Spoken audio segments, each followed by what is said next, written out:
New jerseys, new colors, but not a new day in the office. It is a 34th occasion as far as this team is concerned. As far as the GFF Second Division League is concerned, a game Gaffer Ali Jang described as the most important in the life of this team. Forget about the FA Cup, he told them. Forget about every other achievement. This is the game. A team established 6 years ago have the possibility of climbing down to the Gambia's top tier football. The GFF First Division was always the target. And if there's any day with which this boy wishes in the start of this competition was this one.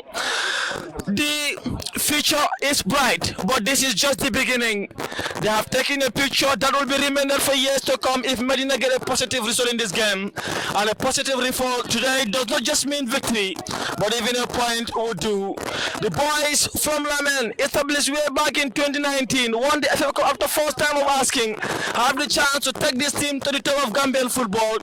Within them, they understand that they might not have been the most talented players in the world, but they have been committed, they have been passionate, they have given all they have as far as football is concerned, not just for this team, not just for their careers, but for everything as far as their two legs in the fray is concerned.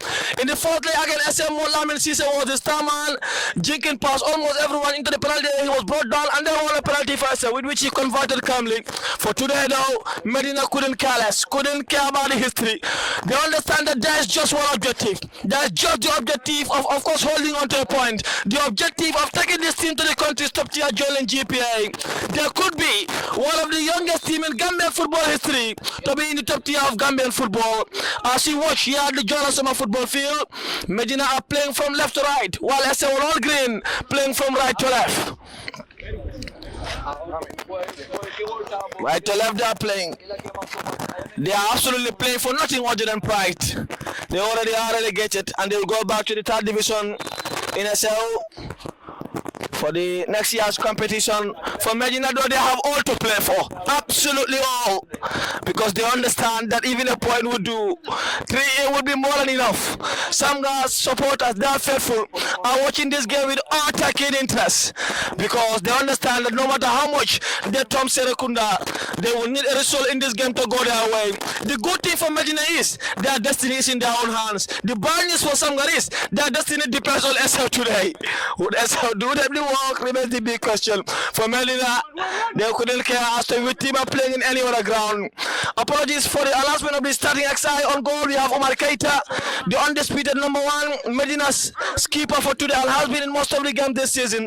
As the original keeper Malik Mo has been suffering from an injury. The back three consists of Abdullah Conte, Modundao and Lamin Cisse, who has 3 goals to his name so far. His target was 5.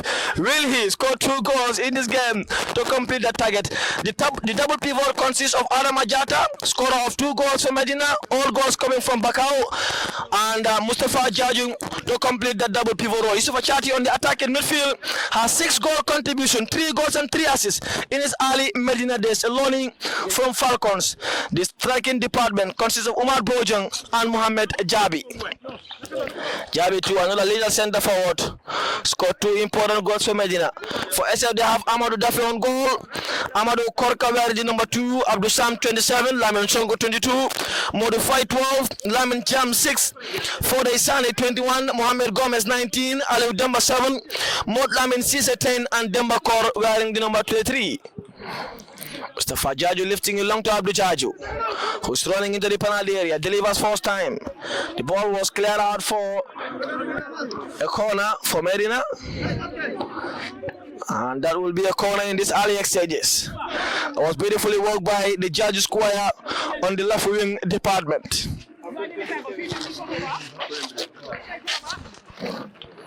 Announced by the commissioner that there will be a calling break after 27 minutes of football, as it has been an absolute frantic weather. It's definitely chilly, 33 degrees Celsius here in Mansa Conco.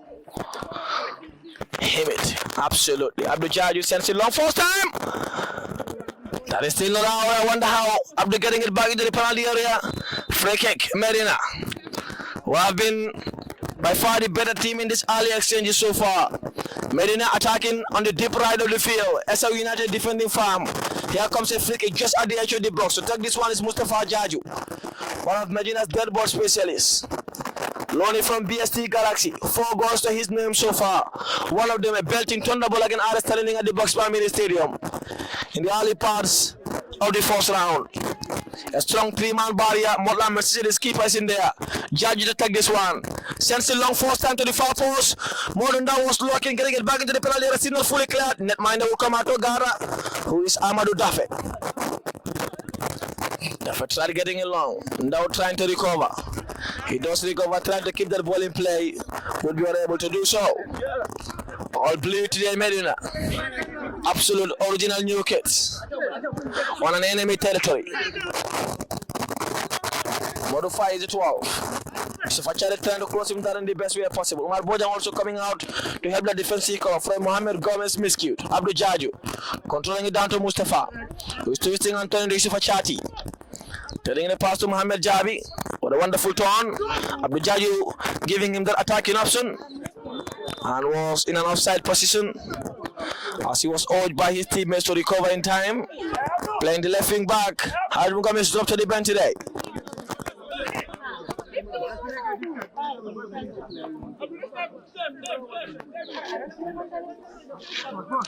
Abdul is out to timing next time by Mohamed Jabi. Timing the run he has to do. Got to get it with precision and his immense ability. For the Sane.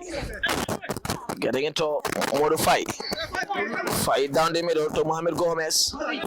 Gomez trying to turn, switching play to the right side and center half. Who doubles as the number 23, that is Demba Kor. Kor getting it down the middle to Aliou Demba. Still on the deep right of the field. Essau United problem, trying to have quick combinations, running into the penalty area, and now does absolutely well, trying to connect Mustafa Jaju, who was not in the best of conditions as far as his footing is concerned. Gomez failed to control. And for Medina United throw, Essau are taking this game. The scruff of the neck, playing with all they have. Sise to Omar Keita.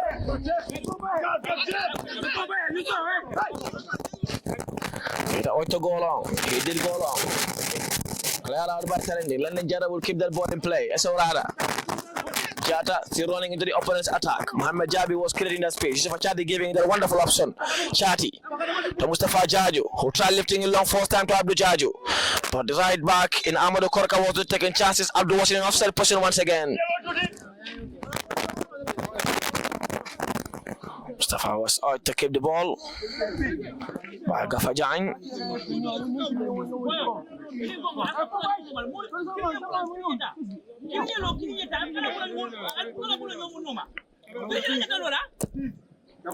Dafe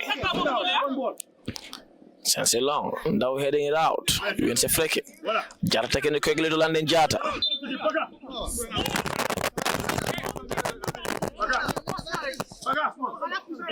The referee wanted the free kick to be taken at the right place, so it is now.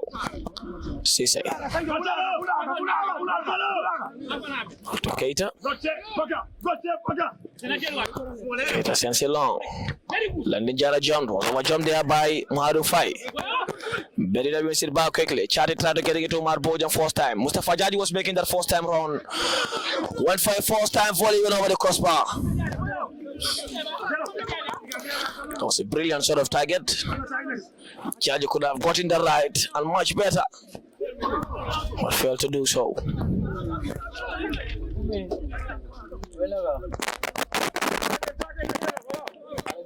So I come on compost.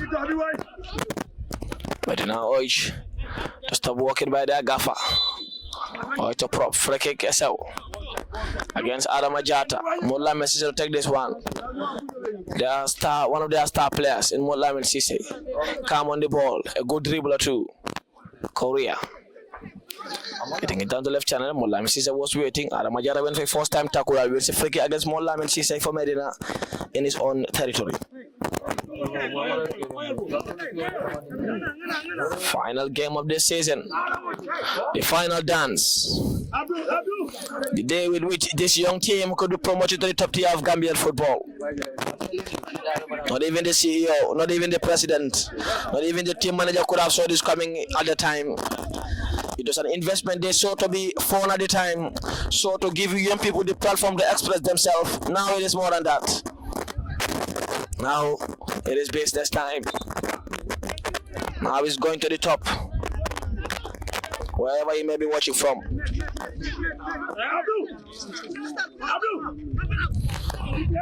Whether in Florida or in Bansang, you're welcome to this wonderful game. This game of monumental importance. So our president, Mr. Mike, will be watching with keen interest. You're good not to be nervous. The boys got you. Chati, telling it to Umar Bojang. That was a little bit too nonchalant there from Umar Bojang. And his first time role was in the bus. And Amadou Dafa even a free kick.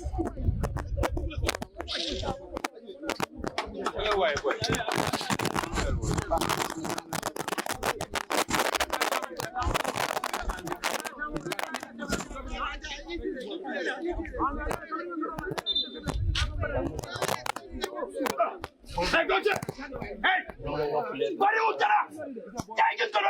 doing? Strong communication there from the players committee. Faluchani was not happy by that. They wanted Umar Bojang to reach faster because he was the closest to the ball. Relax somehow.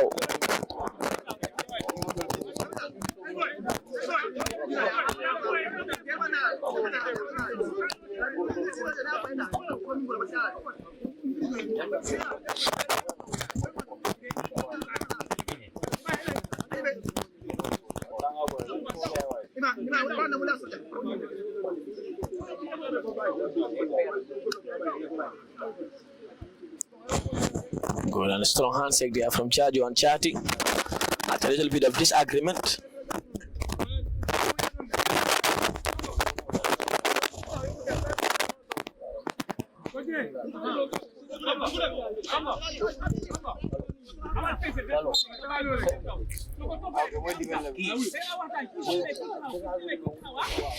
Good one from Amadou. Abdul Jaji was helping on the strong defensive recovery. Umar Bojang also closing that available space. Essau, I no hurry whatsoever to prop. Alamajata win that ball back for Medina for Chati. Down to Mustafa Jaju. Jaju scanning the respective area, running into attack to Umar Bojang, getting it back to Mustafa Jaju, who is still probing. Clear out by Essau. Lamin Sonko would complete the clearance. Gomez was calling for that first ball. That ball never came. Now comes the dirty number 12 in mode 5. 5 switching play down to deep right to Aliou Demba. Demba, Molamin Cisse, lost that ball to Adam Ajata. On a strong play, Umar Bojang on an empty line here. Rolling into space. Essau United trying to recover. Medina on a strong and fast one. Bojang control. Delivers first time to the far post. Mustafa Jaji was locking. He's attempted volley run over the crossbar. They ought to have done better there.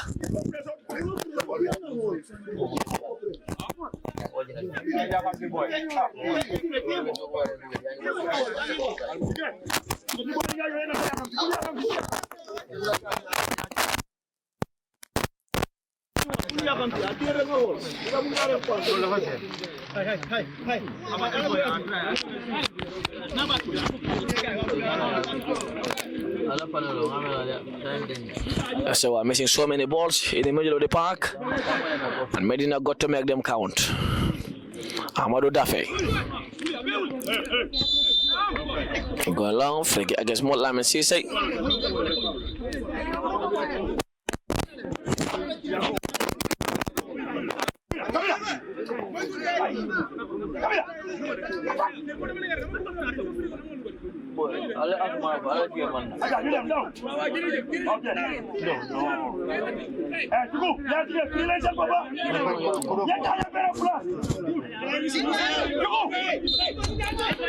No. Adama Jata. Mutulandin Jata. Jata delivers first time to Omar Bojang. Netminder coming out in Amadou Dafe. And Dafe got us well out for a corner. The center of the referee field, the referee rather. The Dafe cut the ball over the line. And that's a Medina's corner to be taken by Sefachati. With just 13 minutes on the clock.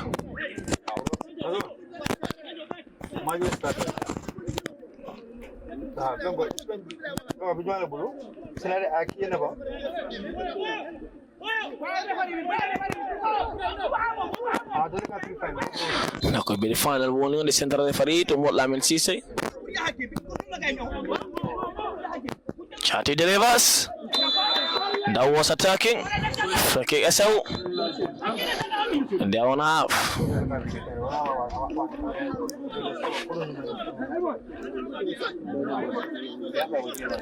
No. This guy happened. Sorry, more calls. Sorry.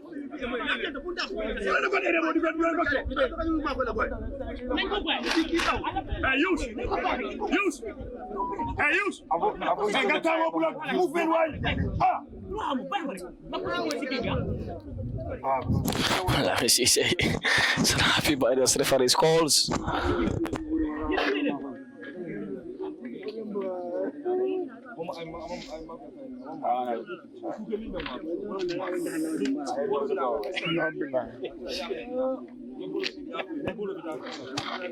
So still have another man down.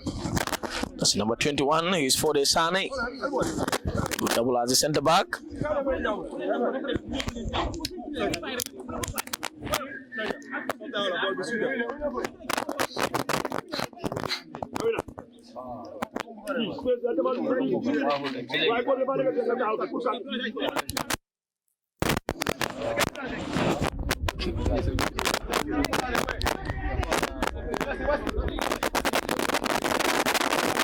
So still seems to have a man down. For by a minute he has been. Now the medics are called upon.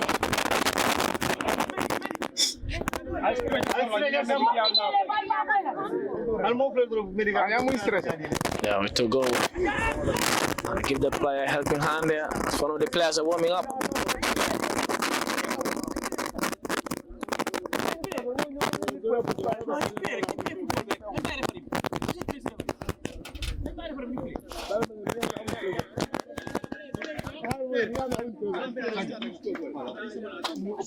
They definitely have no press. Oh, they're just playing for pride. So, like their players in the number 19 set is Mohamed Gomez.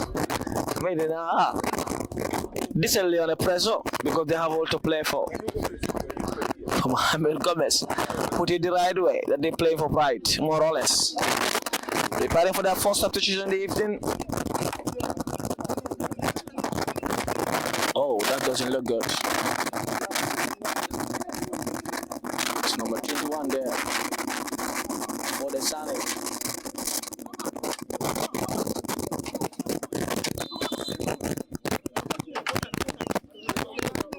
The Sane will be making way for Abdullah Bojang.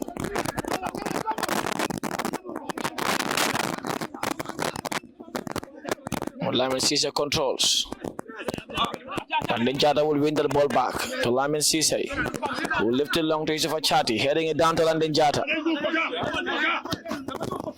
Jata try to go long, Yusufa Chati control, getting it down the middle to Mustafa Jajo. Adama Jata, spreading play to Abdullah Conte. That's more like it for the Medina faithful.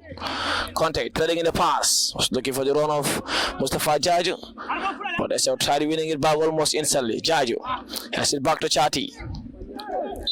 Was running into attack against Motlam and Sise.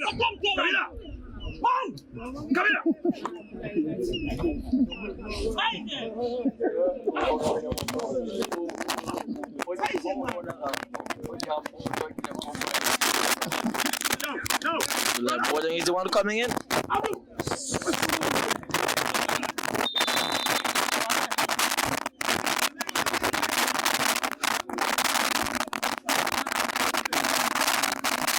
Bojang is in for the Sana is off for Essau. Quick changes for the receive. A visible discomfort there on the clearance. With less than 70 minutes on the clock, they have made their first changes. Jaju, Jata, spreading it to Lamin Sise, as instructed by Gafajain. Abdullah Conte was making the first attacking run. Sise still holding onto the ball. Chati dropping down for the ball. He got the dummy there, but loses that ball. Here comes Mohamed Gomez. Gomez threading in the pass first time to Korea. Aliou Dembarada was going for goal. Abdullah Conte defending with all he has. And that's a throw. Gomez getting it back to 5. On the 5. All the way down to Abdullah Bojang. It's a long one, offside. Free kick for Medina. Now to Jaju, to Chati. So we see it back almost instantly. Abdullah Conte stepped out somehow. As still holding on to the ball, Mohamed Sise. That was a good first time delivery to the far post. Landon Jara was there on a strong defensive header. Mohamed Jabi tried to control.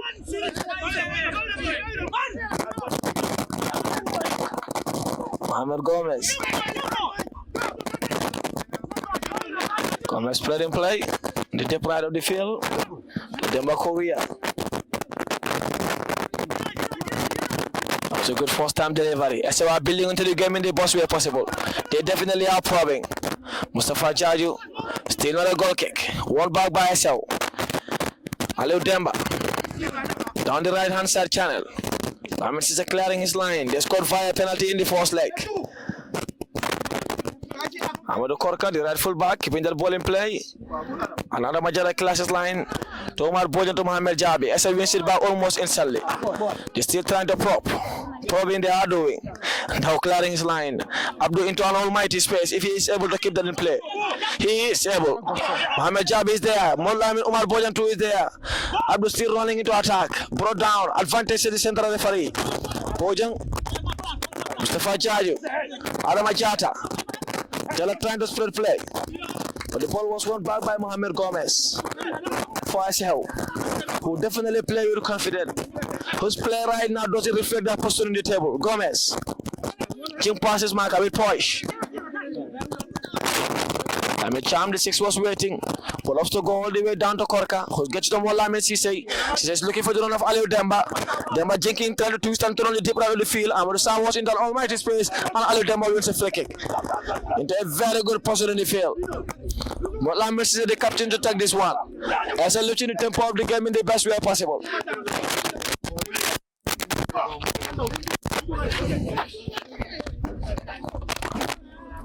Lamin Sise, their star player, to take this one. The whistle is gone. Sise takes it first time to Aliou Demba. That's a goal. That is a brilliant opener. Essau get that first goal. Out of nothing they lead. Lamin Sise with a brilliant pass. Aliou Demba with a nifty finish. Medina now have a mountain to climb. Not actually a mountain. But they must score now. They must score.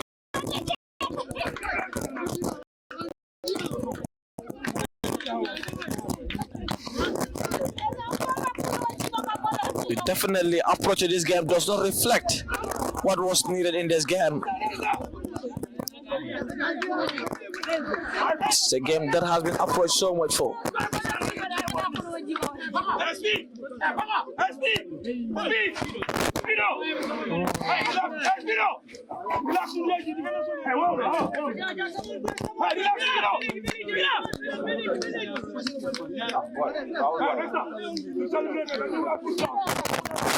Demba, number 7. Scorer after 20 minutes of football. One Lamin Caesar with a brilliant assist. Essau with a 1-0 lead. Mohamed Jabi is trying to go for goal all by himself.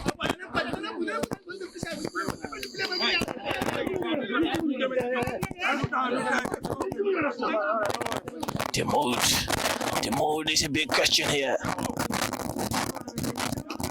They got to question themselves. They have done everything right all season long. They got there to sleep. Medina have been one of the most difficult teams to score in this year's division.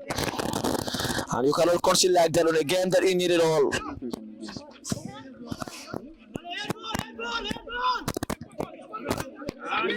You cannot. I live down by the scorer. Switch and play down to the deep right channel. Mohamed Gomez was there. Modify is calling for the ball. Fai wants it back to Abdullah Bojang. By sending it long. Lamin Caesar controlling.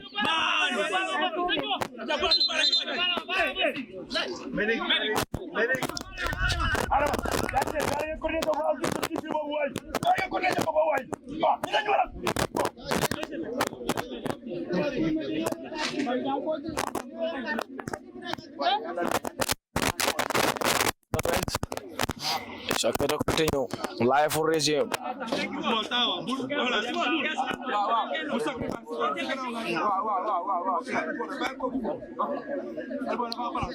Now, to Lamin Caesar.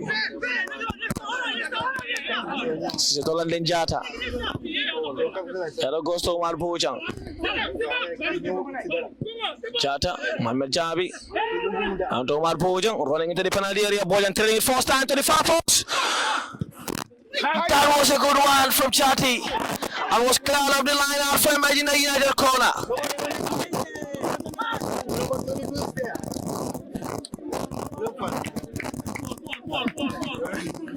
That's Medina's corner. That was a good one from everyone in the attacking third. Now comes the corner. Chati attacking this one. The gaffer has been busy in the technical area. I wonder if he was or if he has been all season long. Good one from Chati. Amadou Dafe guard us with absolute poise and composure. The gaffer has been busy in the line today. I wonder if this is the way he has been all season long. If it is, I wonder why they are on the table. They are in. Good one. Now he's there, getting it back. Omar Keita clearing his line. Mohamed Gomez failed to control.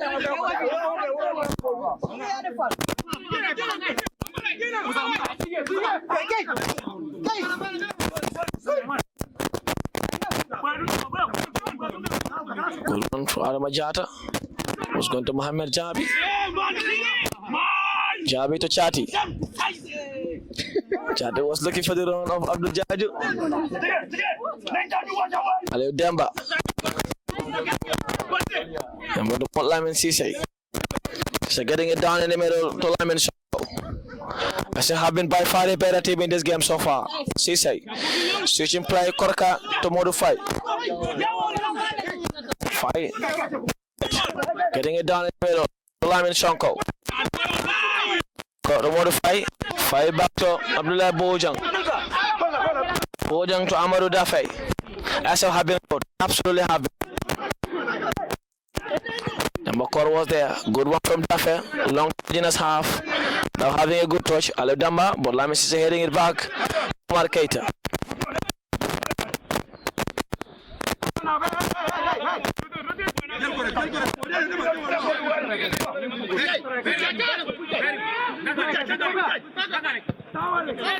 Omar Keita going long. Was looking for the run of Omar Bojang, but that was calmly headed back. They didn't mind that. Korka. Get to Lamin Caesar. Caesar all the way down to Amadou Dafe.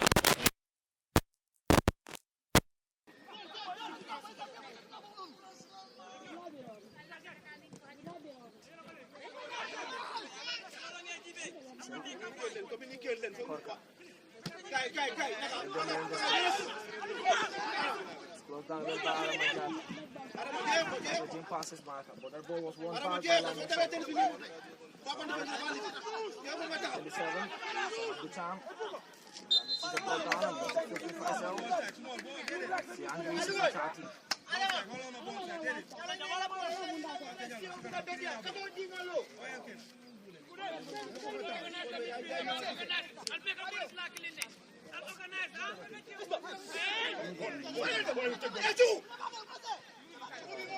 Hey, up! Paga! Ya ko se para esto que voy a añadir mi descara. Ya. Hola. Down the middle.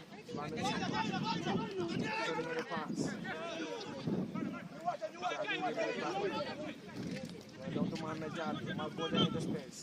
Jabi running into attack. Running into the penalty area, Mohamed. Still at the edge of the box. Get the frame of the post. Down, bottom right. That's the Medina United corner again. Hey, Yusuf!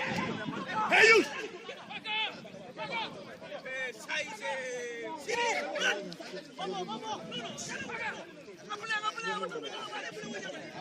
Because Medina had more than 10 chances in the first leg against Essau. They were unable to score.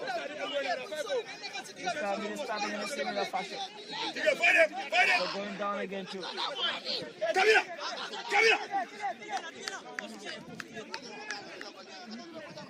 Hey, coach! Hey, look at this out!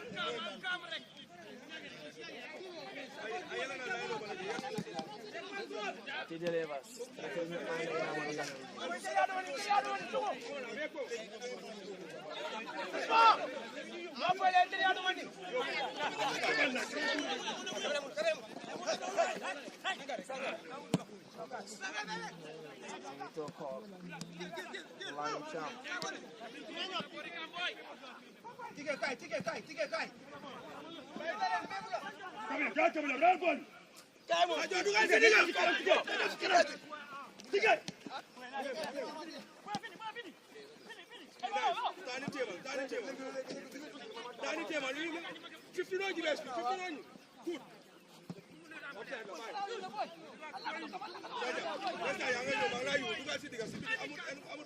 Come on, get up! Ben, next time you power, you get up!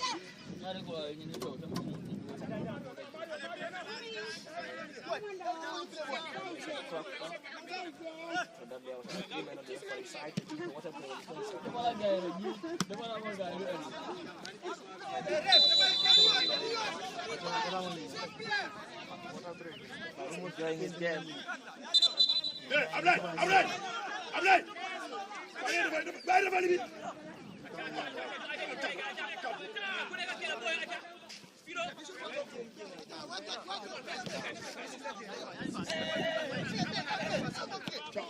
Ben!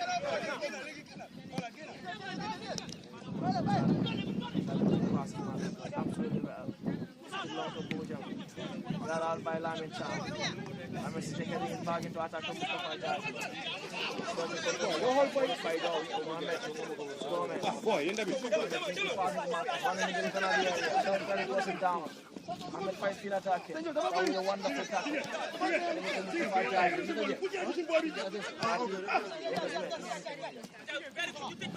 Goes down. Ahmed running into an almighty space. Also, boy. Time cutting pass. Searching for Jono Mohamed Jabi. The pass never came. Fine. It's back to Amadou Dafe. He played to Korka. It's a bit too heavy for Korka. Just want to keep it in play though to Ali Dem.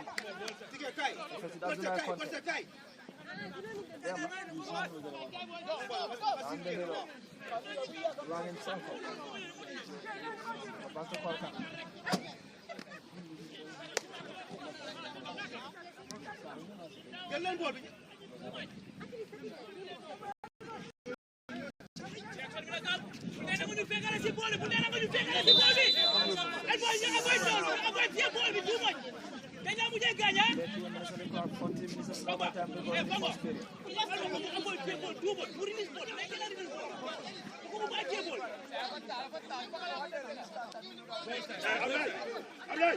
Ablaye jël nga sunu seen ba ngi play ngeen bàyyi fi góor jër ngeen def waay ah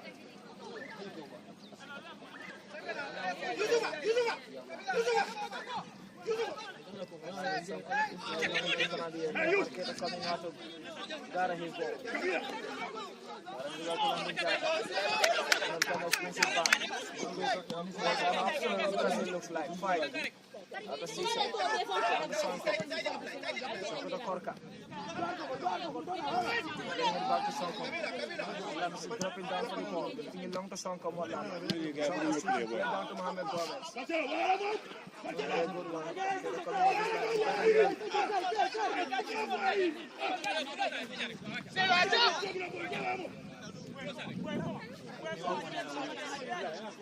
Mustafa.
Relax, boys, relax. Relax.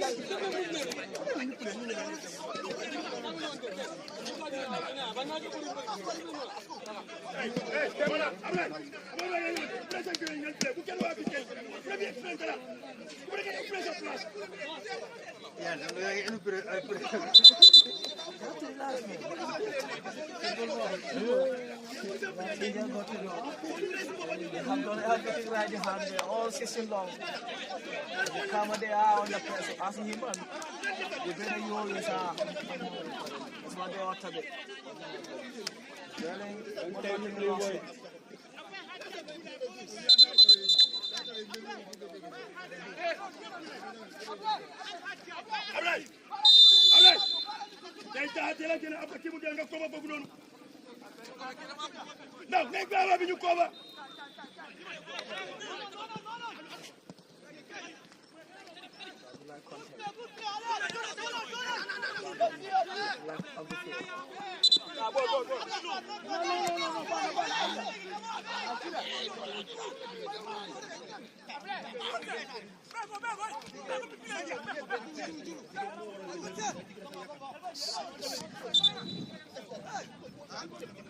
Hey, you!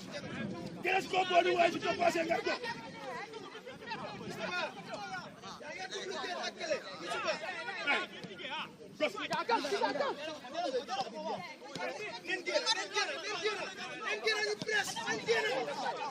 Use!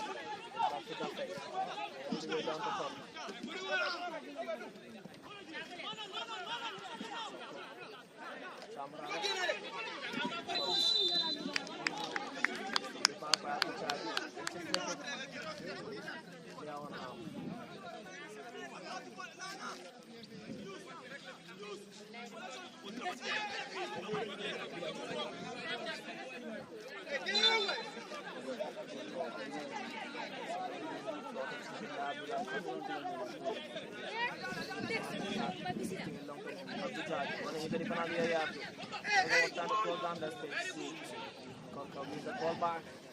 Almost this time. Amadou Korkadi number 2. One Lamin Cesari number 10. Bringing it down to Lamin Sanko. To Ali Jambari goal scoring number 7. Ali Jambari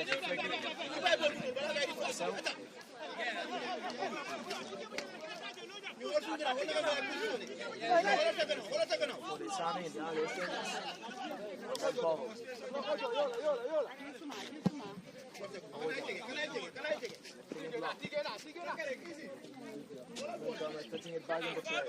Lingabe win the ball back to Lamin Cesari.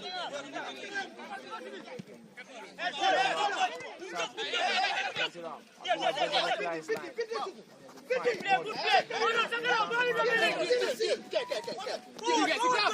Looking bright. Building defense where possible. Challenging the game. Ali Temba. Lamin Cesari. The Korka. Lamin Cesari.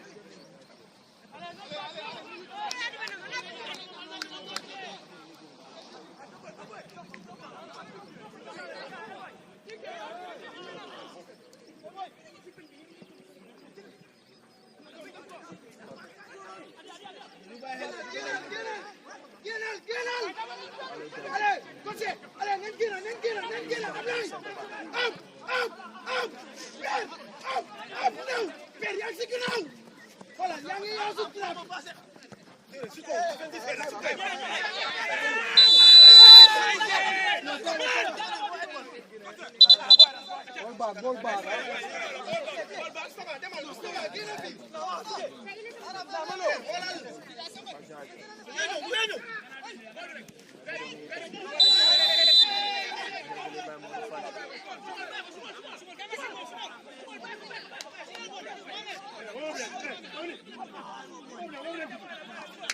Hardy man.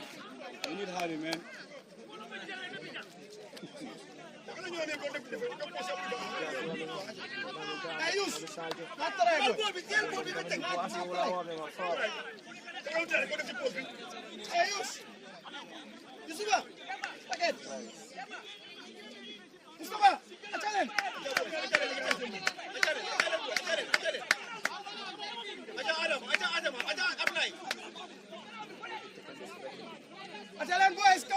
Come on boys.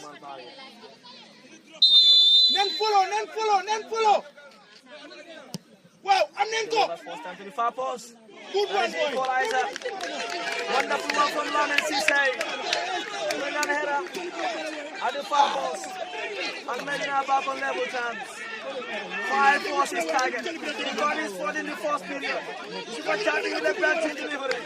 Lamin with a powerful header. And you find out Medina back on level terms. Lamin Cesari. Rising on the top. Medina plays on level terms. After a brilliant header. 1-1. Boy, when you come on. Lamin Cesari. This target was always 5 since the starting game of the season. He got 3 before the last one. And now found the equalizer. Just when the team needed it the most. A brilliant goal against Colistars. A super one against Wabanjo. A chocolate drive against Global. And today, a nifty header against Essau for his 4th goal of the season as a centre back. Any defender in the world will be proud of those numbers. Never on Lamin Cesari. 1-1 and game on.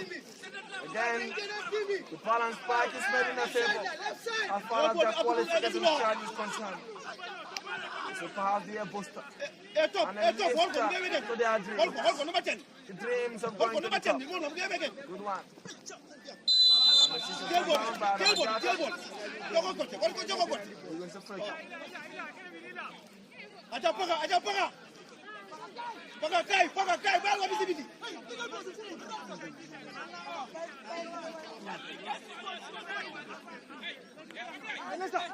Supercharging with the assist on his 7-goal contribution for Medina.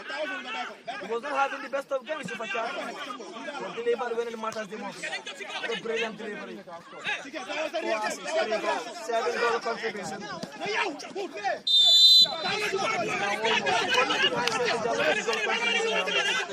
He was touching goal contribution. 5 goals and 8 assists from Medina. One Sadi 6 goals. Lamin Sise 4 goals. Shelly Jallo 5 goals. Mustafa Jabi 4 goals. And the numbers in the ranks of Medina. And then Jata. Mohamed Jabi. Mustafa Jabi. Mohamed Jabi again running into space. On a 1v1 situation. Will he score? Yes, he will. Mohamed Jabi brilliant in this pass. From a brilliant pass from Mustafa Jabi. Only when the pass is time to stay calm. Medina have the advantage back. And now the qualification looking almost ever likely. From a goal down. So many chances under pressure. And Mohamed Jabi was as cool as you like when it mattered. And pounced comfortably. Them switches into Medina's favor as the Academy boys leading by 2 goals to 1 here in Jarasova. That can be any better. That can be any better comeback. Now I understand it. That's why I understand it. Yela Demtel will recover. Yela Demtel bound. At some point I told the game is beyond your reach. I'm not leaving by go to the Medina Full Carriers now. And the game is finally on their favor. Samga can win by any numbers they may like. Medina only need a point to go to the top division. And now they are having 3 at the moment. 3. Wow. First Lamin Sise, second Mohamed Jabi. But what a combination there with him and Mustafa Jabi. The time is run perfectly. And Mustafa Jabi, time is passed perfectly. Mohamed Jabi was as calm as he liked. He waited until he made mind to take his decision before firing in the wind. Now, do the SFL will have the chance to recover? And the game they are competing for nothing.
I mean, it's a football game in Medina as well. Those are the best of stars. Those can be the best of ending. Yeah, it's out of it.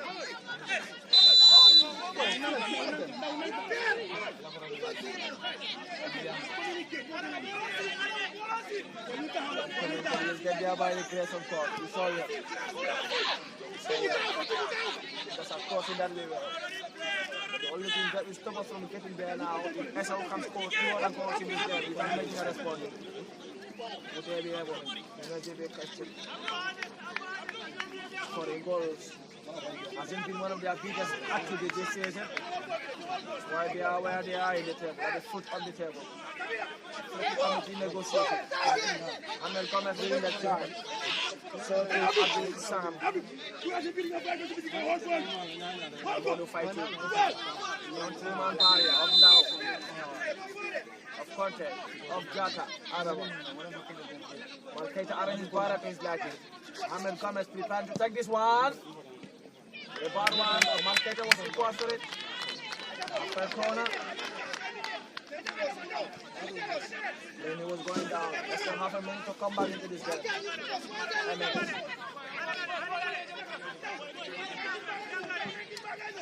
Good one. From Sam, they can do box. Goes down there well. And the judge has 3 goals for Medina. Today against Essau, against the group. Also against Walker. Against Force. Medina did a very good sign in this play. Manager, scouting department must be all the signing is making differences. Especially Sipatati and Mohamed Jabi and Omar Khan. Not really playing in this game. Some other Chinese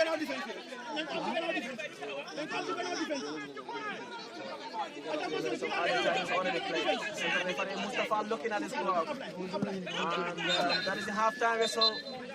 Brilliant game of football. 3 goals in the first 45 minutes of football. Ali Demba, the scorer of the first goal. Medina equalized completely and wonderful header by Lamin Sissé. Mohamed Jabi was there when he wanted to go to the wonderful and the camp finish. Half time, Essau 1, Medina United 2.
We're back for the second period.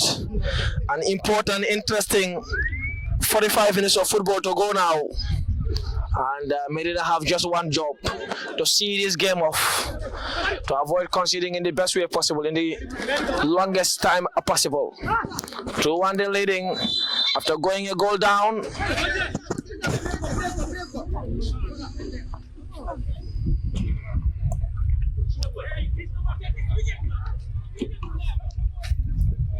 Mohamed Cisse have a free kick.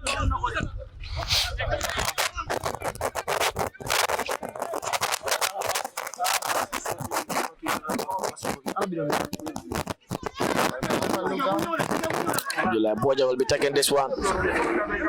Koro was the one down.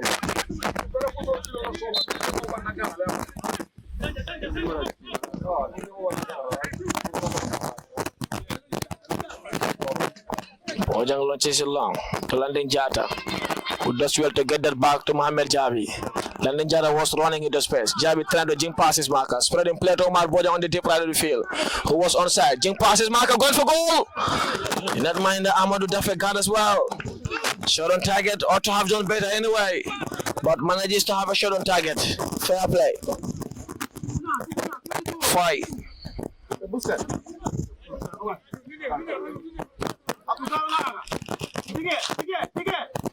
Fight doing well to get past his marker. Sending into the penalty area, and that was there to clear his line. Jata. Adama Jata. Abdullah Bojang chesting it down to Sonko, who's spreading play to Alif Demba. Marketo coming off his line and got as well. Goes to Mohamed Jabi, who controls well first time. Back to Chati. Notch from the back, getting it back to Ndao. Ndao switching play to Abdul Jaju.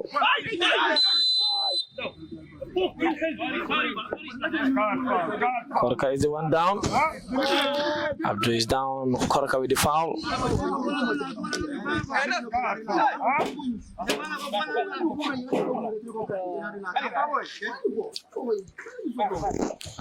Baji is preparing to come in for what is the first substitute in the afternoon. Making way could be Mustafa. Could be.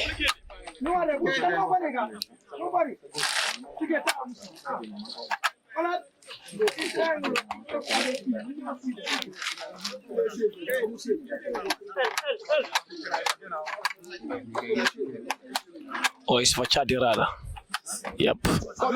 And Mustafa Jaji will be dropped down to the DM role with Adam Ajata. With Mustafa Chati making way.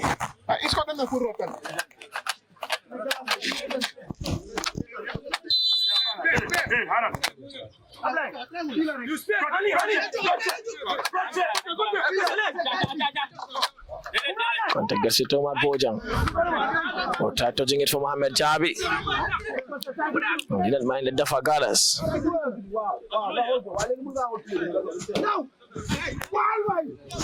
Core. Getting it to more Lamin Cisse. Face to face with Lamin Cisse. Score off Medina's only goal.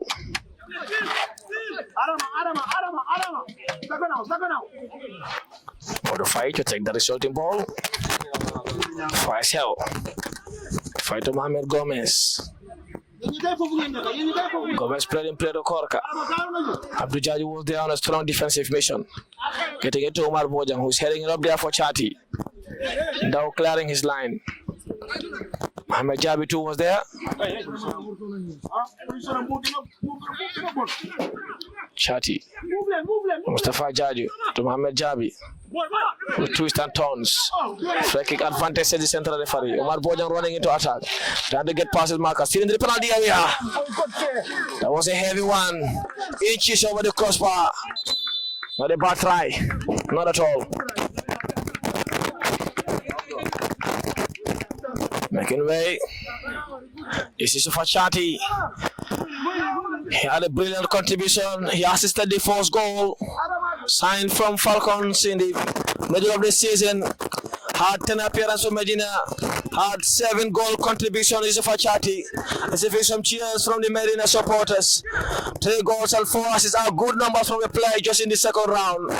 And fingers crossed that Medina can have him in the foreseeable future for what was his final contribution. In comes Omar Baji, Lonnie 2 from Serekunda FC, entrusted now the responsibility to look that middle of the field with Adam Ajata to see off this game. And this would be his first touch in this game. Baji heading it up there, Kor clearing his line to Lamin Shonko, getting it down to Lamin Cham, spreading play to Modo 5 for Essau. 5. Shonko into space.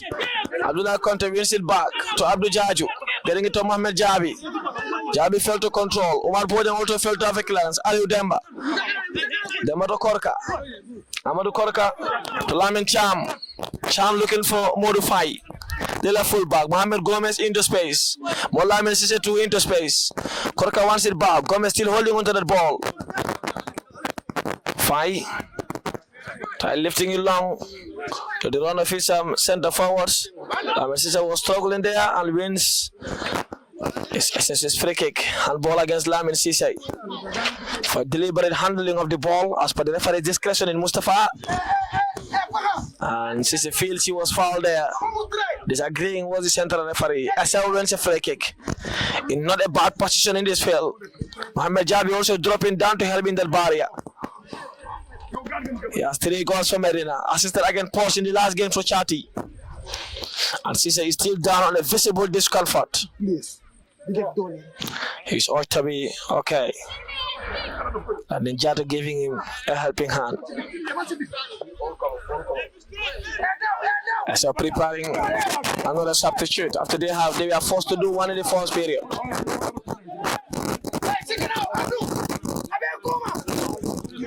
Preparing to come in is the number 17, Usman Jame.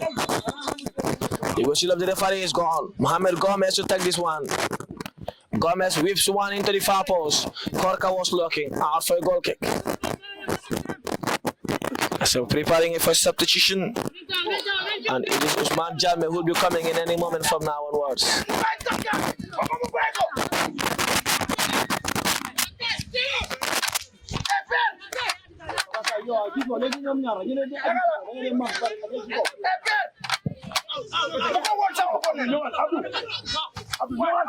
Long one. Headed out by the centre back. Adam Majala lifting it long. Korka tried to control. Tried to jink past his marker. Was closed down well by Abdul Jaju. Aliou Demba. Getting it to Lamin Cham. Mustafa Jaju brought him down for what was not a bad decision.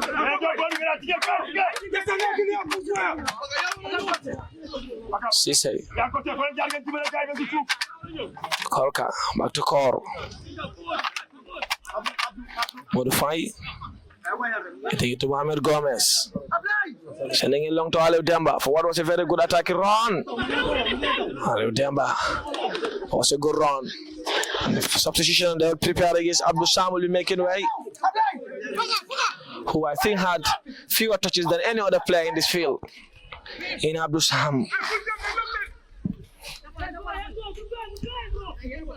Good one. Mustafa Jaji getting it into the penalty area. Omar Bojan. So confirm. Amadou Sam will be the one making way for Usman Jame for what is his final appearance this season, like everyone else.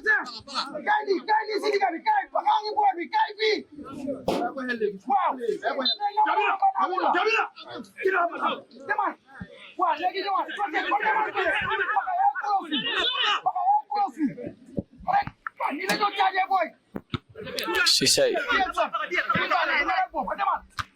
Laboja getting it to Korka. Malboji and Havertz gets it back to Abdullah Conte. Chata Tundao. Abdullah Bojan wins the ball back to Mustafa Jaju. Modify wins it back.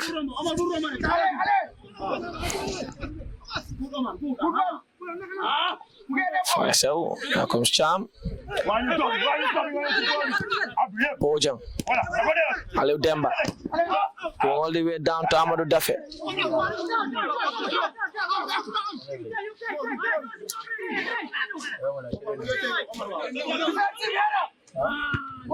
Dow, strong defensive header. Cham getting it back to Korka. Fai Sonko.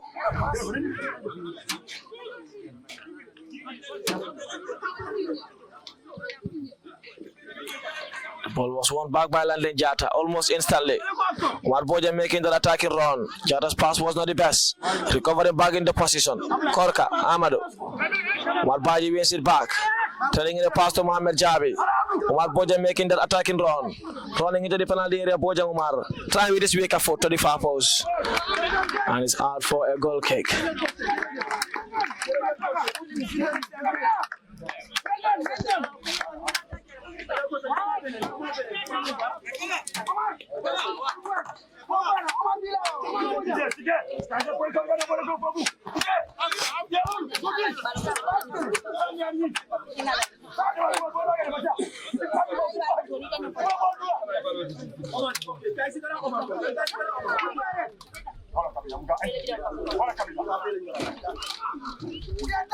Gomez. Keita would gather. Gathering he did. Going long to Abdul Jaju. Mustafa gets it to Abdul Jaju. Was running into space. And failed to control that.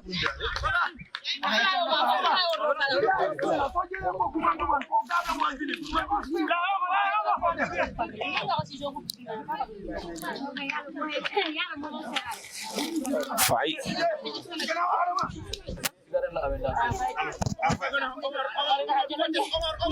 Went to Mohammed.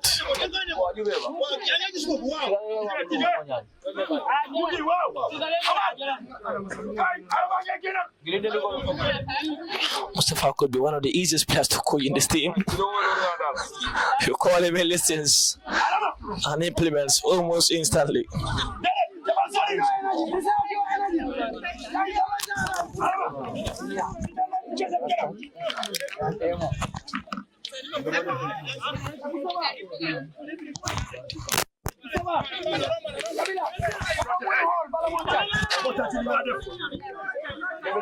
Keita.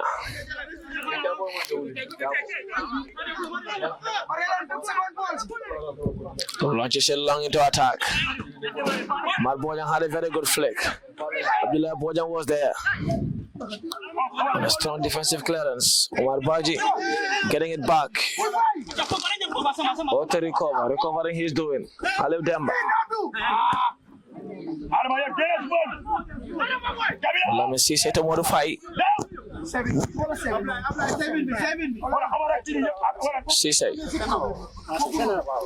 Modify. Back to Mohamed Sise. Back to Mohamed Gomez. Who's going for goal? He shot in net mind off his line. Omar Keita. It's too tall for that. And when we're over the crossbar. Position pass, not one.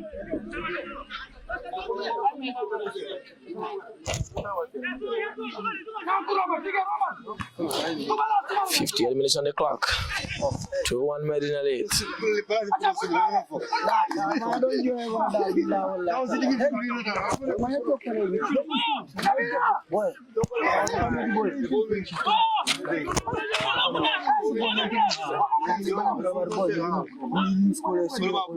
Chata.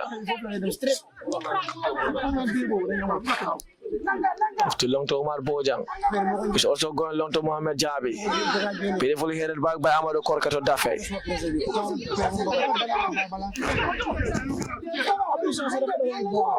Dafe to Korka. He's going long to Osman Jame. Abdullah Konto controls calmly. Goes to Mustafa Jaju. Omar Bojang too wanted to touch. Osman Jame controls. Controls down to Moulamin Sisay, who's a very good player. Moulamin. Landon Jata would watch it out.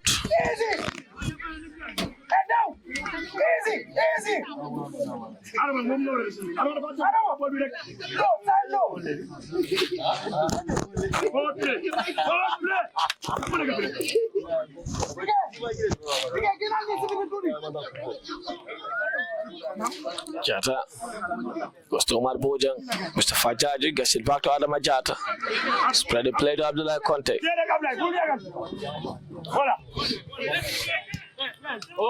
Baji.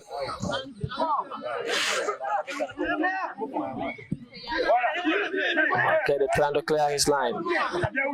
Korka getting it to Cham.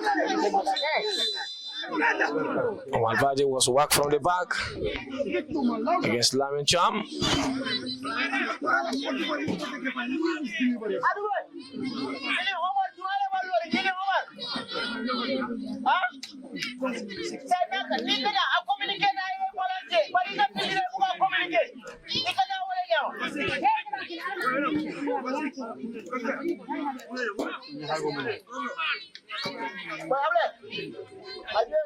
Was a heavy tackle from Cham.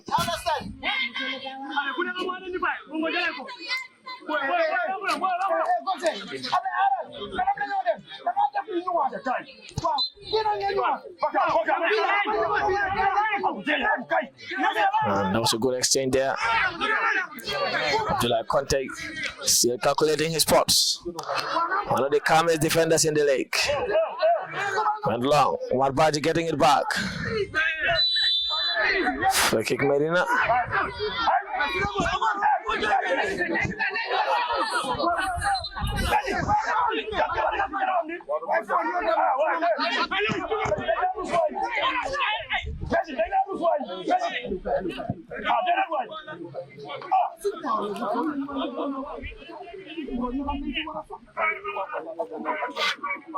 Fight.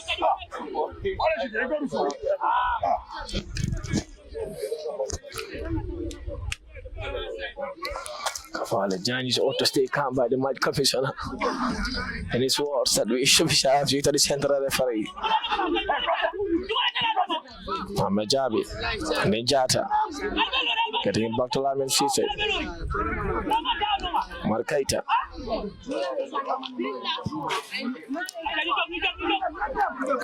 Core is there.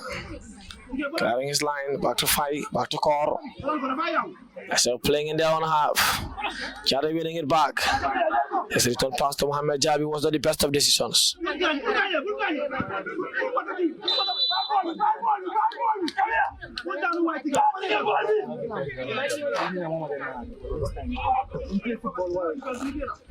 Fight. Amel Gomez, Cham. Sisa wants it, threading in the pass to Osman Jame.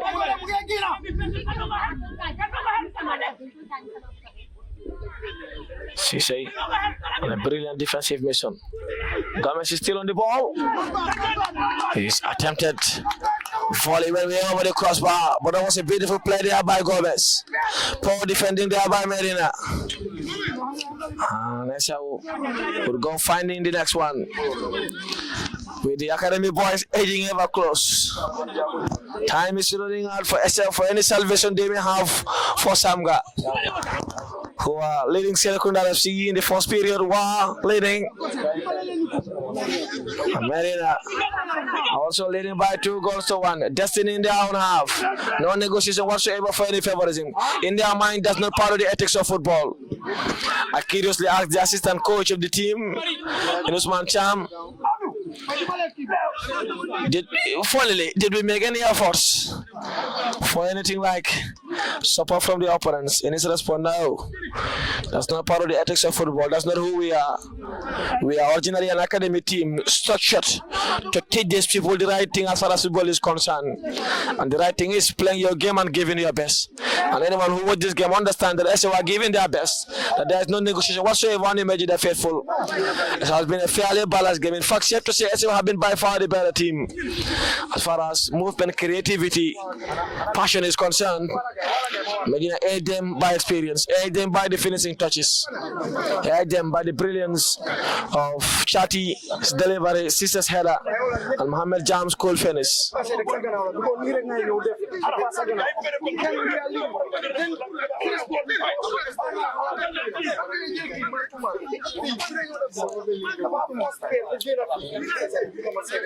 With 20 minutes on the clock, 25 minutes of normal time to go. 6 years ago, they were established. Now, they are edging ever closer to the top tier of Gambian football. Next year, they'll be competing with teams like Real de Banjul, the champions, Fortune, a big powerhouse, and many other giants. Falcons, Hearts, and so much more. The Lions. And to many, we are coming to dethrone the Real de Banjul team, they are saying. We're going to pick the trophy away from them. That will be an almighty history. But the boys are not looking up to that. They're looking forward to seeing this game out, looking forward to getting the promotion of the country's top tier. That has been the objective from the word go. That has been the objective from the first ball this year the game has been kicked. Last year, the primary objective was staying in the league. And in the middle of the season, they understand promotion is almost impossible. Now the idea was both staying in the league and winning the FF Cup. On the Gaffa, Alojan behind the ball approach. Behind the ball they were. Got the better of Hearts in this game. Better of Birkam at the Boxpan Mini Stadium. Got the better of Hua Banjul at the Banjul Mini Stadium. Got the better of Steve Biko at the Great South Football Field in Oriendum. And in the final against TMT for what was Medina's best performance in the FF Cup. Made TMT look like the second team. Double substitute, Dominic Boas and Motlam and Dabo prepared to come in to see out this game, to perhaps alter these numbers. Motlam and Dabo, lonely from Real, Dominic, a bona fide member of this team. Both pacey and enterprising forward players, both who can contribute to attack when needed. Boas is suffered an injury in the second period, clearance issue in the first period. But Lami Dabo have been one of Medina's best players, especially in the first round. Won the man of the match against Gunjur, against Latrikunda, and so much more. Enterprising player, enterprising winger, and wizardry dribbler too. Boasi and Dabo's only role is to see up this game and perhaps alter the numbers. Help in the attacking flyer and closing down spaces is their responsibility. Keita. Sub will be done after a dead ball situation. 1-1. Omar Bojan for what could be his final contribution in this game. Gets it long to Mohamed Jabi, whose target was hat-trick. Jabi still holding on to that ball. And opting to go for a volley to the far post. Omar Bojan was there. Had a flick at the back to much dismay by Mustafa Jaju, who was waiting for a touch. Fight. For Essau, going long, Lamin will clear. 4 goals to his name, his target was 5. What more he could complete his target? Mustafa too once told me his target was 5. I wonder what more Lamin Dabo's target was, as far as goal is concerned. So to Boasis, Jaju. Getting it to Mustafa Jaju, getting it back to Abdul Jaju, who's still running into space. Amadou Kolka has been outdone there. Ball into the far post. Umar Bojan had a touch. This is not his best game. Not his best, by far. Dafay getting it to Ali Demba, the scorer of Essau's only goal. Forward was a sloppy defending by Medina. Motlamin Sisse, ball one back. Usman Jame, advantage. Essau. And 7 was locking. Essau preparing for what is their final substitute in this afternoon. Now one at a time. 23 minutes on the clock. The ball is still yet to leave the field. Still no stop can be done. Bojang failed to control. So that ball situation, substitute might not be able to be done.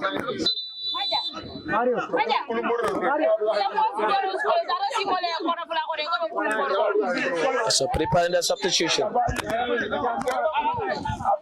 Omar Bojang is making way, and Mohamed Jabe too is making way. Like for like substitutes.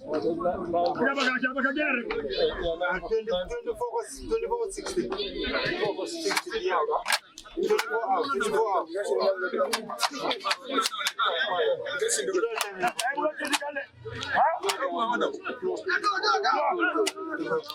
Abdullah Bojang is off. And coming in is the number 16.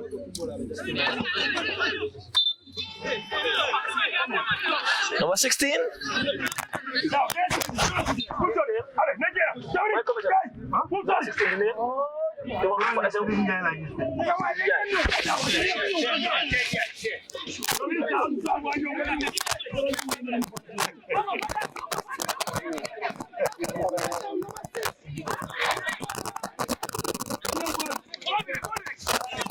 Senja is in. Mohamed Jabi has made way. Good one from Mustafa Jaji to Dominic Boasi. What is his first touches in this game? Boasi at the far post. Mohamed Dabo with a brilliant header. Ricochet of the goal post. It's a goal. That is a wonderful goal. Great contribution from the double shot. Dominic Boasi with a brilliant assist. Mohamed Dabo with a wonderful header. For what is their first touches? They came in together, and that could be game on for Medina. This could be the qualification confirmation from a brilliant well-worked substitute. Gafali Jai will claim the assist. Boasi with the assist. Mohamed Dabo with the goal. And the Academy boys are now there. It is not over until it's over in football. But safe to say they are there now. They are there. GPA or Samga will feel they are done. Will feel as I didn't do them justice. Medina couldn't care. In 24th division they enter. One of the youngest team in Gambia history to play the 4th division. Just the second time of asking. 2019 they were established. And in 2025 they are into the 4th division of Gambian football. A team established in the streets of Lamen. A team shown to be in a community of kids hungry for football. CEO, President Sarah and discuss. How about investing in this one? Did they see this coming? There is a question for them. CEO, we might ask. I wonder not. Quite possibly not. Well, even if that dream at some point was going to the 4th division, they didn't see it to be this soon. Not this soon. The objective for next year would be staying in the league. But these boys may have a different ambition. Lamin Sisay, Abdullah Kote, Omar Keita, Omar Bochang, Mustafa Jaju, were all instrumental. Good one again. Boss is in the mood. Therefore coming off his line. Well, Lamin Sisay keep them in play. The assistant referee feels he was at the right place at the right time and the ball bounced into the box. That's why he was where he was. And that was his responsibility to decide that. Deciding he did it. Moulamin Down will be delighted because his header was quite deaf. Boasi will be delighted because his assist was absolutely sublime. Good one. Sheikh Lamin Sonko. Essau started quite brightly. They were by far the better team in the first period. They scored a good goal. Lack concentration at the cost of half time. And Medina came back calling. Conte to Abdul Jaju. Kafale Jai still once more. Boasi into space. Abdul Jaju could not connect him. And Korka wins it back to Moulamin Sisay. Back to Korka. Sheikh Jai wanted it more. Sonko. Spreading play down to Moulamin Sisay. Face to face with Abdullah Conte, almost no chance.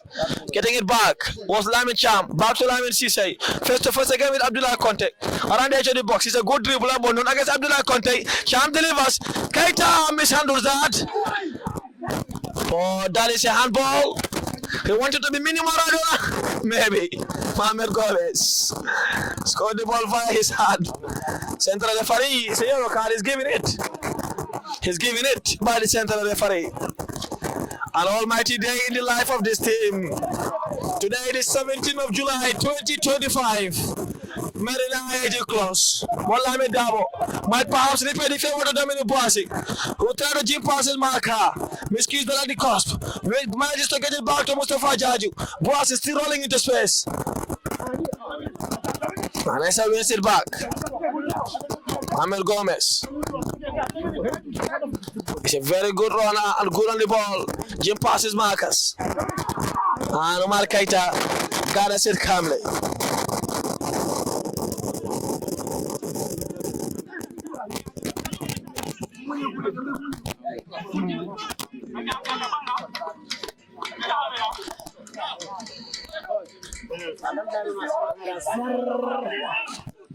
Final substitution. Samga. Serekunda FC have equalized against Samga. It's 1-1 out there. It's 1-1 out there. Medina leading by 3 goals to 1. It's none of Medina's businesses. They have no business whatsoever on that game. Their objective is just this game. And they have done their job right. Sheikh, Jai, Fai. Who will be making the way? Is it Adam Ajata? Or Mustafa Jaju? Abdul Jaju will definitely be making it for Hadim Gom. On the left wing back row. One of the players who plays with the biggest number of joy. And he told me before this game that he leaves his home with absolute energy and with a cool head every day. Charm. Allow Demba into space. They score out their only goal. Causing an almighty scare in the life of this team. Wallah Messi say. Getting into Usman Jame. Allow Demba into space. Cross down well by Ndao and Abdul Jaju.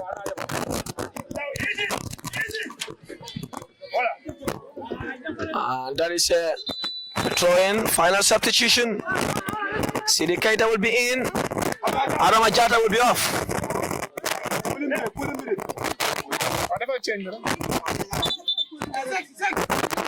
15 minutes of normal time to go. 75 on the clock.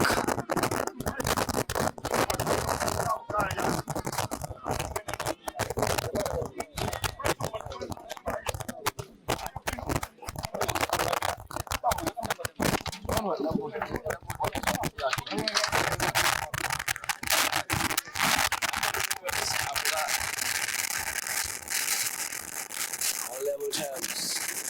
Heading on 3-1.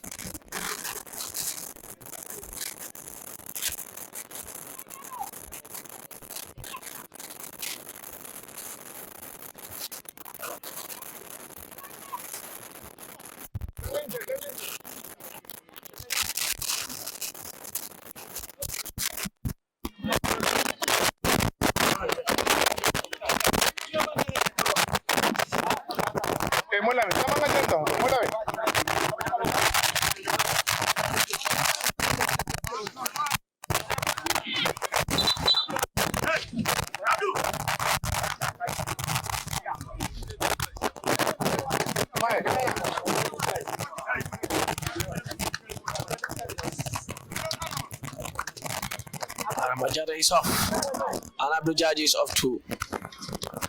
For what is their final appearance, Adam Majata is making way. What was a brilliant performance on the DM role. Scored 2 wonderful goals for Medina this year, both at the Bakamini Stadium against Canifing, and then against Latrikunda too.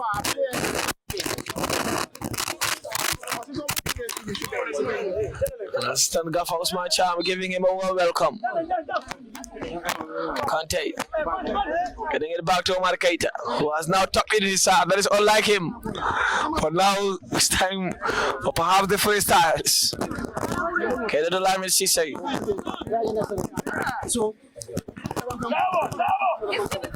See the Keita getting it back to Sisei. Keita lifting it long. Getting it back into attack to Dominic Boissy, who had a wonderful touch on Lamin Dabo. Dabo, but Korka wins it back. Trading the pass to Lamin Cham, who's looking for Jerono Mohamed Gomez. Fleck. Essau. And was the man down.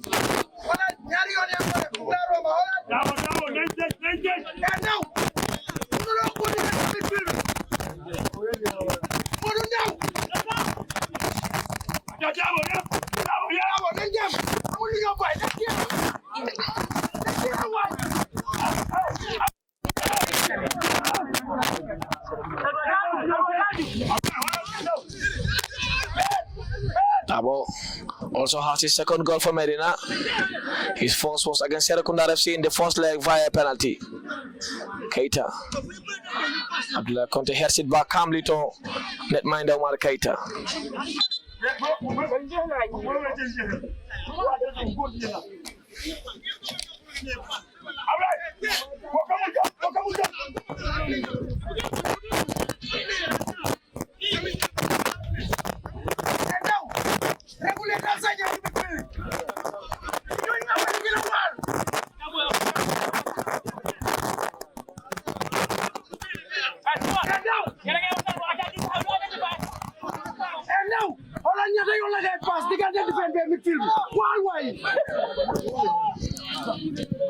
Keita. Getting a look to Boasi.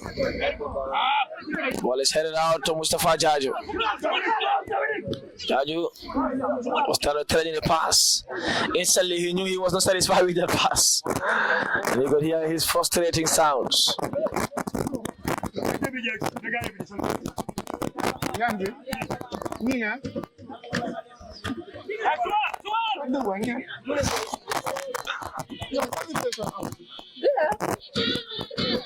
Jala delivers at the far post.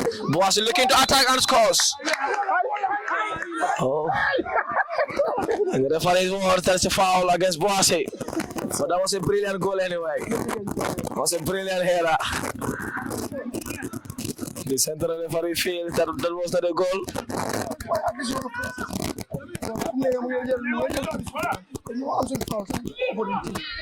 We need to score more goals. No.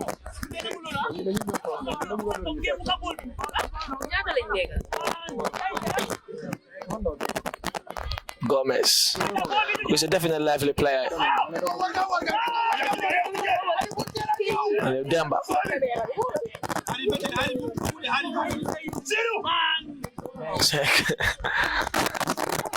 I wonder what language he's speaking. The gaffer for Essau.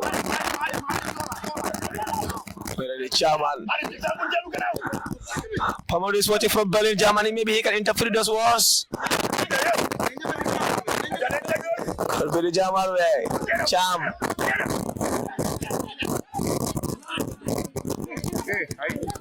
Throwing. Medina.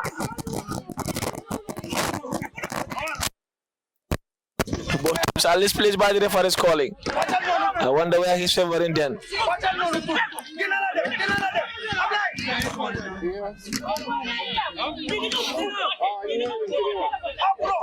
Keita. Korka heading it out. Sudi Keita touching it out for a throw. Okay, okay. So I knew when you 10 minutes. Perhaps they understand what is the scoreline here, and they know now they are playing 2-2. They are back here. Some can score for all they want. Molami Dabo, back to Dominic Boasi, back to Molami Dabo, back to Dominic Boasi. He's running into attack. Or to go, keep going. Great tackle there by Core, the centre back.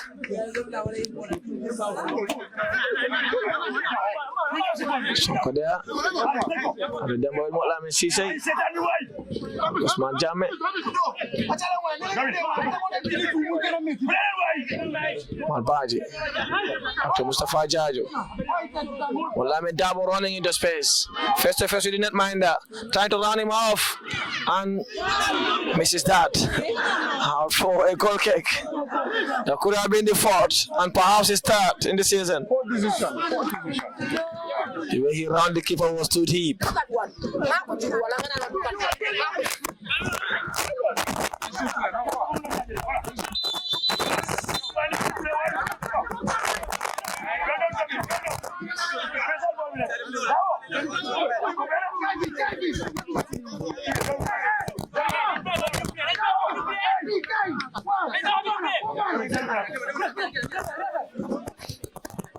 Jamba. Getting it back to Sonko. Korokoro Sheikh. Amadou Faye is there. Free kick against Sudi Keita.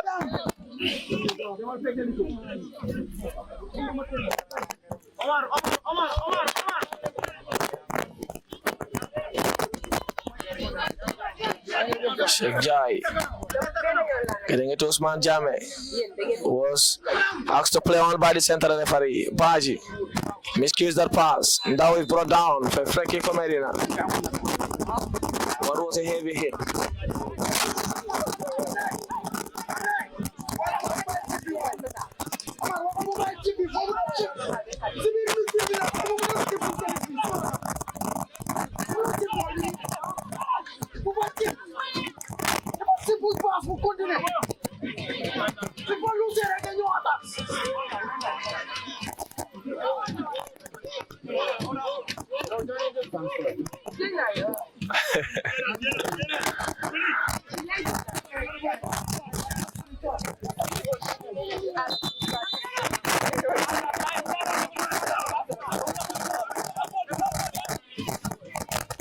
Okay, that was called on by Dominic, who jumps. Korga clearing it out. Malbaji getting it back in the plate of Boasi. Out to Sidi Keita. Telling it well for Mustafa Jaju, who's going long to Hadim Gom. Gom tried to jump past his marker, getting it back into the play. But Amadou Dafe got us well. Cisse. Second guy.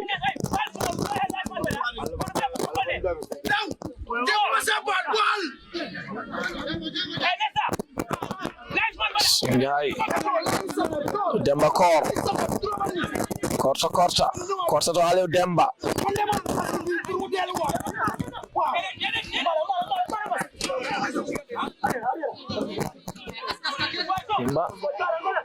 to Korta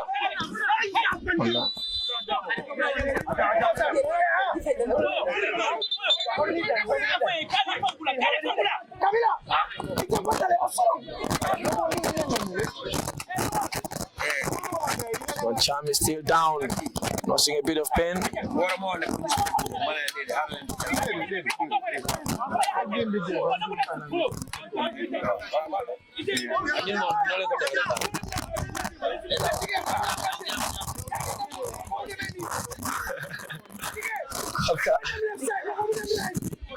A fight. 4 minutes of normal time to go. Brilliant day in the office.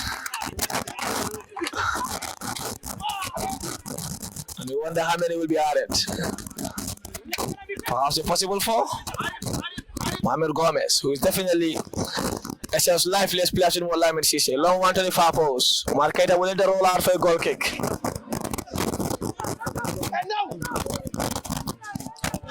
Goal kick, Medina. Keita and Abdullah Kote are in no hurry. Not the best of games, but the most important game in the life of these two teams. Life of Medina rather, as described by Kafalu Jan for this day. He won the league with Hawks in the 4th division, won the FA Cup with Medina, Super Cup with Hawks, and now promoting Medina to the 4th division of our land. Yep.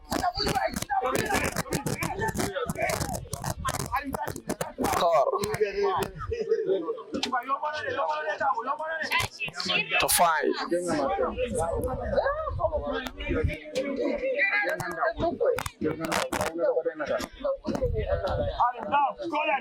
Cisse. Abdullah Conte. Conte going long to Dominic Boasi. Demba was there. Lifting it long. Usman Cham. Aliou Demba.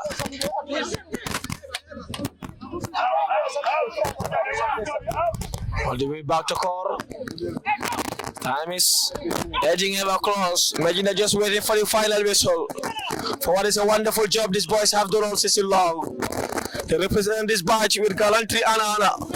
Play with all they have every time they came on this season. Sometimes you could feel that stretching themselves. Sometimes you could feel that giving beyond what their bodies can give. But they promise each other that they will take this team to where it belongs. They promise the management, they promise the entire team, the backroom staff, that they will take this team to the top tier of Gambian football. Next year, when the season starts, they'll be kicking a ball in the highest stage of Gambian football. And the highest stage of Gambian football is the 4th division. By a distance, Conte was down. Mustafa Jaju, player continues to Boasi. Aston flag was off for offside. Abdullah Conte is down. One of the calmest players for Medina. One of the best ball playing centre back in the league. And in the books of so many European giants in Abdullah Conte. And every day they are inquiring about him. Segyai, getting it to Aliou Demba. Usman Cham was locking. Abdullah had him going, closing him down. Usman Cham plays continue. Segyai was there. Going to Aliou Demba. Now trying to close him down. As a touch, Samga winning 3-2. That means it's wonderful that Medina won. You don't rely on other people to do the work for you. They did their work all by themselves by winning 3 goals to 1. Samga though getting the better of Serekunda FC by 3 goals to 2. But that is not enough to take them to the 4th division automatically. 3, 4, and 5 goes to the playoff. 3 minutes to be added with Medina leading by 3 goals to 1. Safe to say that Medina are into the 4th division of Gambian football now. Safe to say that they have almost crossed the line. It is not over until it is over. Is Essau scoring 3 goals in 3 minutes will be the only thing in the world to stop Medina from going to the top tier of Gambian football. 2019 to 2025 is 6 years. And Medina are into the 4th division after just 6 years of asking. It was just a dream a few years ago. Qualification to the 4th division was not even a dream, was not even a target for sure. But last year it was. Umar Baji also go for goal. Looking for Dominic Boasi there. Korka clearing his line to Aliu Demba. Usman Cham controlling the middle of the field. Senja also wants it and gets it. Usman Jam into space. Was trying to sweep play to Aliu Demba to score off the only goal in the first half. Who created an initial scare. Now, scream for a foul and receives a foul from Medina. They play with passion. Umar Keita has been good in his goal mouth all season long. He is in fact part of the player of the week for Africa.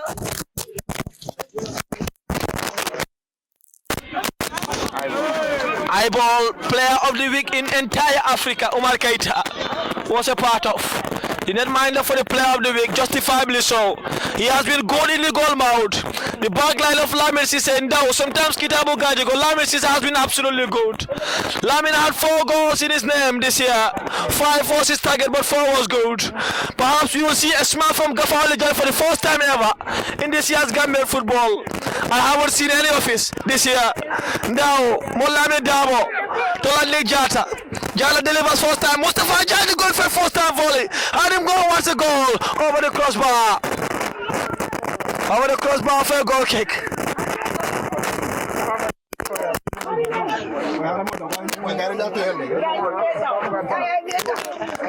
Gafa leaving the field, so to Abu Salah. A celebratory moment. They understand that they will be poured water. And now they're going. 6 years of existence. Some cheers from the Medina faithful. Some tough games. Sometimes a monumental mountain to climb. Some losses that are hard to take, especially like an Essau in the first leg. But in the end, no matter the challenges, no matter the obstacle, the boys stayed together. In fact, in the hardest times of their life. Today they are considered force. Therefore, only Giant wasn't happy. The backroom are wearing. They said to each other, let's hold together. Let's hold each other. Let's fight as a team. Fighting each other as a team they did. Taking this team to the 4th division they did all season long. From the word go, this was just the objective. It was a clean objective. As clean of black and white. And that was just one. Get this team to the top tier. And they did one with absolute passion. With absolute commitment and fiber. And that is the full-time result. 6 years of existence. 6 years of life. They are in the 4th division of Gambian football. Some cagey moments, sometimes frantic, sometimes tough to take. But in the end, they fight it as a team. In the end, they give their all. In the end, they are passionate as much as they can. Again, just started poorly from Aliu Demba for Essau. Lamis is equalized from a brilliant dribble from Mustafa Chatting. And just at the cost of half-time, Mohamed Jabi was there. Dominic Boasi came in, Aston Moulame Dawadi, Taylor over the midway in the second period. And then, Selu Jallo 13 goal contribution, Maurice 6, the top scorer for Medina this year. Mustafa Jaji 4, Selu Jallo 5, Lamis is a 4, we are all numbers to take. Moulame Dawadi has his second, after scoring against Serekunda FC in the first period. Mustafa Chari has 7 goal contribution, Noli from Falcon did absolutely well. Umar Boya scored an absolute good goal against Califingis. Abdullah Conte was calm as you like, now 2 was, Kitabu Gajigo was, Lamis is the most well needed it. And now this team, this young hungry team, young committed team are into the highest level of Gambian football. Nothing like taking up joining another team. It's building on from now, it's fighting on from now, and representing this team with honor.